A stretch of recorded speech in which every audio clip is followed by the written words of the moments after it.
Bonjour à toutes et à tous, bienvenue dans cette nouvelle édition, toute l'actualité de la métropole lilloise et on va faire un point sur les gilets jaunes et la mobilisation en métropole lilloise avec Alexandre Chantry. Bonjour. Bonjour. Alors vous êtes l'un des co-organisateurs des gilets jaunes à Lille, vous avez été placé en garde à vue cette semaine Ouais. après organisation d'une manifestation non déclarée. Déjà cette garde à vue, comment c'était donc ce mardi. Hmm. Est-ce que vous pouvez nous raconter votre interpellation? Donc en fait, on avait eu vent que Christophe Castaner se rendait au salon de la cybersécurité au Grand Palais. Bon, après démenti, machin, on sait pas trop s'il était là, mais ce qui est certain, c'est qu'il y avait Nunez, un des secrétaires d'État, il y avait des personnes assez haut placées au niveau du gouvernement qui étaient présents à ce salon qui portait sur la cybersécurité, donc on sait très bien, enfin, nous qu'on est surveillés, donc évidemment ça rentrait totalement dans le cadre de la mobilisation des Gilets jaunes, parce que l'une des revendications principales, c'est aussi amnistie totale de toute poursuite judiciaire sur des gilets jaunes. Donc mardi, on avait décidé de faire un rassemblement, une casserolade, hein, quelque chose de statique, quelque chose de très bon enfant, et surtout qui n'était pas sur la voie publique, on était sur un terre-plein central, enfin voilà, on n'avait pas prévu d'aller sur la route, etc. Et donc mardi, on avait rendez-vous à 9h, moi je suis arrivé à 9h15 avec la neige, on était un peu en retard. Et à 9h20, 50 CRS, alors qu'on n'était que 7, nous entourent et sans contrôle d'identité. C'est ça qui est problématique, je pense, d'un point de vue juridique. Ils me désignent tout de suite pour m'emmener en garde à vue. Donc voilà. Il vous reproche donc cette organisation non déclarée. Est-ce que, du coup, sur le papier, est-ce qu'elle était déclarée ou pas cette... Elle n'était pas du tout déclarée. En plus, on était plusieurs organisateurs. Hein, j'étais pas tout seul. Mais voilà, on voit très bien que ça a été ciblé. Après, c'était pas une manifestation, dans le sens où c'était un rassemblement statique. Donc on a déjà fait tout un tas de... Enfin moi je suis dans les villes depuis des années, on a déjà fait tout un tas de rassemblements. Et il n'y a pas forcément besoin de déclaration pour ce genre de petits rassemblements, d'autant que je rappelle qu'en juillet-juin dernier, lors des manifestations de célébration de la victoire pour la Coupe du Monde, on n'avait pas besoin de déposer enfin, voilà, des L'ambiance n'est pas la manifestations. même non plus.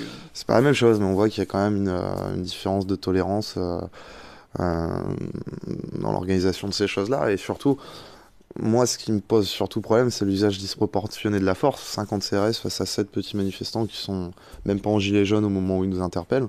Votre interpellation a été filmée, on peut la retrouver assez facilement Ouais, sur Internet. Elle s'est passée quand même relativement dans le calme, oui, mais tout à il fait. vous cible en fait tout de suite. C'est ça qui pour vous pose problème, c'est qu'il n'y a pas eu de contrôle d'identité. C'est ça. Mais votre visage est quand même connu des forces de l'ordre. Vous êtes l'un des organisateurs de tous les mouvements des Gilets jaunes. Est-ce que vous pouvez comprendre qu'ils vous aient reconnu Ouais, bien sûr, je peux le comprendre, mais après, encore une fois, je rappelle, c'était 7 personnes qui étaient là rassemblées à ce moment-là. Moi, j'ai du mal quand même avec cette criminalisation, on va dire, de la lutte.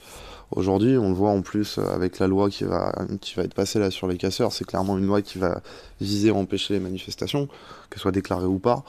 On l'a vu également avec le fichage.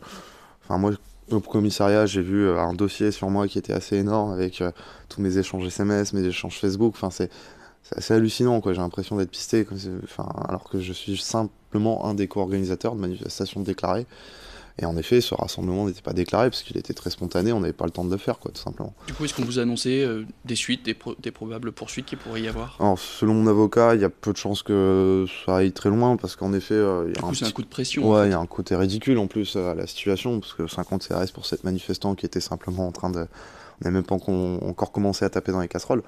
Mais en effet, ça a été fait au parquet. Après, est-ce que ça donnera une suite? Ça, je sais pas. Donc revenons-en à la mobilisation des Gilets jaunes sur l'île. Où elle en est cette Bah, elle est mobilisation? repartie à la hausse depuis début janvier, hein. On avait eu en effet un petit coup de mou le 29 décembre sur l'acte 7, si je dis pas de bêtises. C'était compréhensible, c'est en pleine période de fête. On avait quand même une victoire, c'est qu'en pleine période de fête, il y avait quand même beaucoup de personnes qui s'étaient déplacées. Et là, depuis début janvier, on a un vrai regain de mobilisation avec au moins 3000 à 4000 manifestants chaque samedi sur l'île. En plus des manifestants qui viennent des fois de Dunkerque, de Calais, de Boulogne, de Béthune, enfin voilà, de toute la région. Et non, ça repart bien. En plus, on est en train de travailler avec les équipes de région. Là, par exemple, bah là, on est en enregistrement, mais vendredi soir, il y a une manifestation sur Dunkerque où nous, on va s'y rendre. Donc non, ça repart bien, la mobilisation est toujours là, et surtout, on a un grand sentiment d'enfumage vis-à-vis du grand débat qui ne répond pas à nos attentes, qui se fait dans des vases clos. Hier, le président Macron faisait des questions-réponses qui étaient préparées avec des gilets jaunes, je sais pas si c'était vrai ou pas, mais il y avait vraiment un côté très orchestré là-dedans. Donc non, la colère elle est toujours là, la colère partira pas, et on espère maintenant que les salariés du privé et du public débrayent pour amener une grève générale le 5 février, parce que je pense que ça c'est essentiel. Si on veut vraiment, comment dirais-je, bloquer le pays dans le sens où voilà, tout le monde se lance dans la lutte, là on aura des réponses, je pense, des vraies réponses politiques. Comment on organise un mouvement des Gilets jaunes, puisque vous êtes donc l'un des co-organisateurs? Est-ce qu'il ne faudrait pas apporter un peu plus de cadrage, de sécurité peut-être dans tous ces... Le mouvement, en fait, il est caractéristique par sa spontanéité et son improvisation. Et honnêtement, nous, l'équipe d'Orga, là, on improvise depuis le début. Donc, en effet, chaque semaine, on essaie de faire les choses au mieux. Cette semaine, il y aura encore des nouveautés.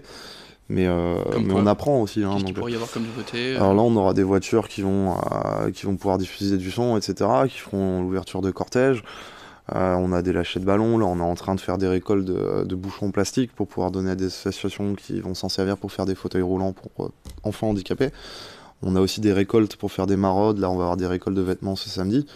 Donc on improvise, mais on apprend tout doucement. Puisque les manifestations à Lille justement étaient au début assez exemplaires. C'est vrai que ces dernières semaines c'est plus compliqué, notamment, je vais parler en connaissance de cause, les agressions des journalistes. Est-ce que vous allez justement travailler aussi sur ce point, en plus de toutes les collectes que vous avez annoncées? Nous, on assure un cortège qui est déclaré. La partie pas déclarée, on a des gens dedans, mais nous, on n'organise pas. Après, il faut bien comprendre qu'au-delà du fait on est d'accord ou pas avec les violences, c'est pas la question, c'est qu'aujourd'hui on a Lille qui était exemplaire pendant quasiment 8 semaines, on avait très peu d'images de Lille, on avait très peu de retour de la mobilisation de Lille, très peu de médiatisation. Je pense que ça a joué aussi dans l'énervement de certains. Après le gouvernement clairement se fout royalement de notre tronche depuis le début du mouvement, encore cette semaine, Emmanuel Macron en Allemagne parle du romantisme français, et il continue de mépriser, il continue d'essayer de mettre des claques dans la figure aux gens.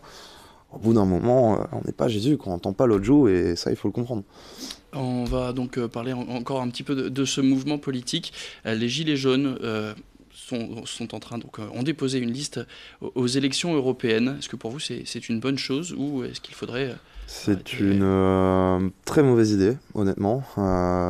D'autant que moi j'avais été contacté par cette liste, que j'ai refusé tout net dès le départ.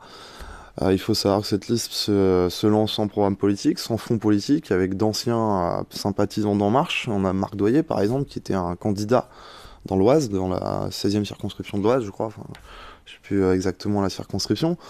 Donc je suis assez interloqué par ces manœuvres, parce qu'en plus, sur les 10 premières personnes qui sont présentées sur cette liste, il y en a 5 qui viennent du même rond-point. Donc, elle est où l'horizontalité, elle est où le renouveau démocratique que tout le monde souhaite? Là, je la vois pas, quoi, clairement. Donc, je la condamne parce que, clairement, elle va servir les intérêts d'En Marche, elle va casser les oppositions que peuvent être la France Insoumise ou le Front National. Ça, après, bon, bien sûr, je penche d'un côté, mais je le dirai pas ici. On va aborder de toute façon ce sujet, on va aborder votre proximité avec justement la France Insoumise. Vous êtes très proche notamment de députés, Adrien Quatennens et Hugo Bernalicis. Où elle en est votre proximité aujourd'hui? Alors j'ai été proche, et puis j'ai encore beaucoup d'amis dans la France Insoumise. Donc voilà, après moi depuis 17 novembre je suis gilet jaune, depuis cet été je suis plus rien pour la France Insoumise. Pas de carte, À la France Insoumise, il n'y a pas de carte en fait, donc c'est un... Vous n'êtes pas adhérent au mouvement? Non, pas du tout. En plus, j'ai découvert il y a quelques semaines que j'avais jamais adhéré à la plateforme en ligne. Ce qu'il faut savoir, c'est qu'en effet, Adrien Hugo, c'est des amis maintenant, donc je les connais depuis quelques années maintenant. On s'est rencontrés au travers de luttes. Il est évident que moi, la dernière présidentielle, j'avais une sympathie pour un programme plus que pour une personne ou une organisation. Mais après, j'ai été proche aussi du Parti communiste, du NPA, enfin de plein d'organisations. J'ai toujours été un électron libre. Aujourd'hui, je me reconnais beaucoup plus dans le mouvement des Gilets jaunes que dans toutes les organisations politiques ou syndicales auxquelles j'ai pu être proche. Parce que ça, c'est un vrai mouvement populaire. La France Insoumise, le Parti communiste ont toujours eu cette difficulté-là à allier, on va dire, vraiment les classes populaires avec les classes moyennes. Et le mouvement est en train de le faire, donc c'est pour ça que je suis gilet jaune avant toute chose. Merci beaucoup Alexandre Chantry d'être venu faire le point sur la mobilisation lilloise des Gilets jaunes. C'est la fin de cette édition. Tout de suite, l'actualité continue.